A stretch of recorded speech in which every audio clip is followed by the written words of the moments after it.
교류의 GSM입니다. 오늘은요, 드디어 대망의 자기소개를 한번 같이 만들어 볼게요.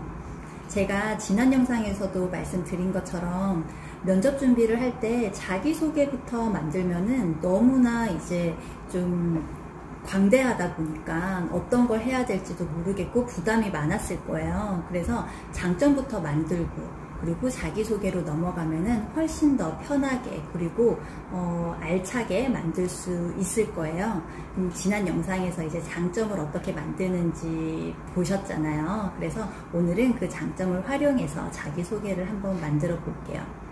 자기소개와 성격의 장점은 어떻게 보면은 그 문장 구조는 비슷해요. 본인이 어떤 사람이다 라는 거를 얘기하고 경험을 바탕으로 이제 증명을 하겠죠. 그리고 그래서 나의 장점이 이렇다라고 생각하게 되었습니다가 장점이라면 자기소개는 제일 위의 문장과 가장 밑에 문장만 살짝 바꿔주면 돼요.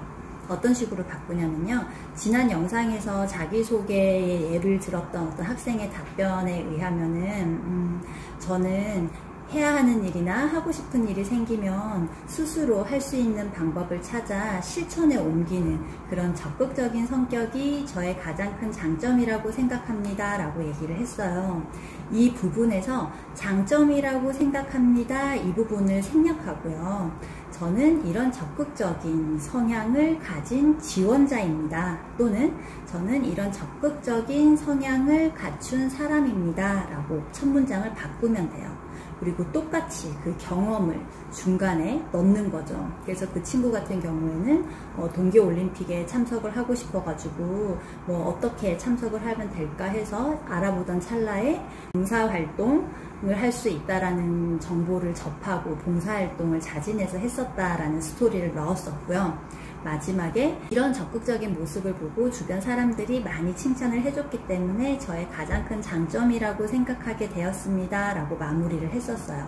그런데 자기소개는 이제 또 마지막 문장만 이제 바꾸면 돼요. 어떤 식으로 바꾸냐면요.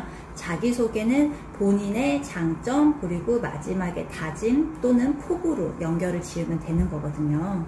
그래서 저는 이런 저의 적극적인 성향을 살려서 땡땡 학교에 항공과에 입학하고 나서도 이렇게 제가 해야 할 일이나 꼭 하고 싶은 일이 생기면 적극적으로 그 방법을 찾는 그런 학생이 되겠습니다.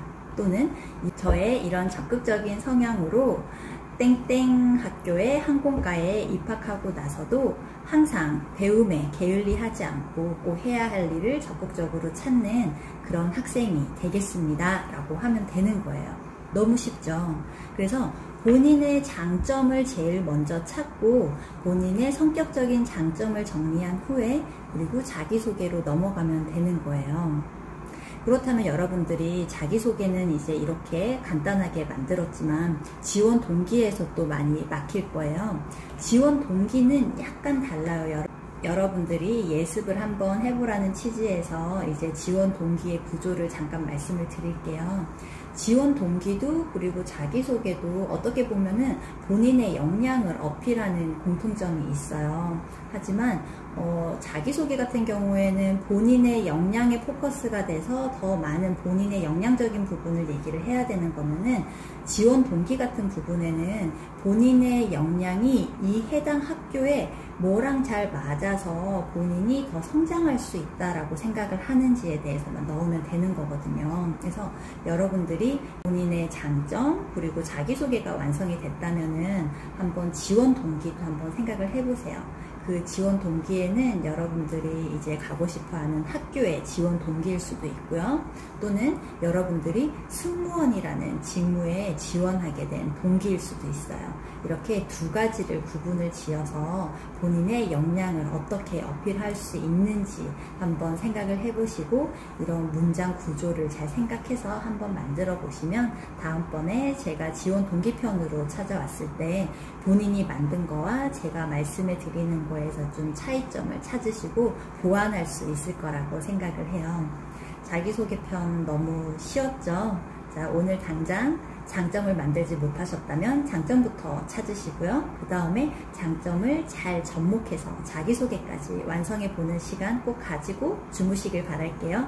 그럼 다음 영상에서 또 만나겠습니다.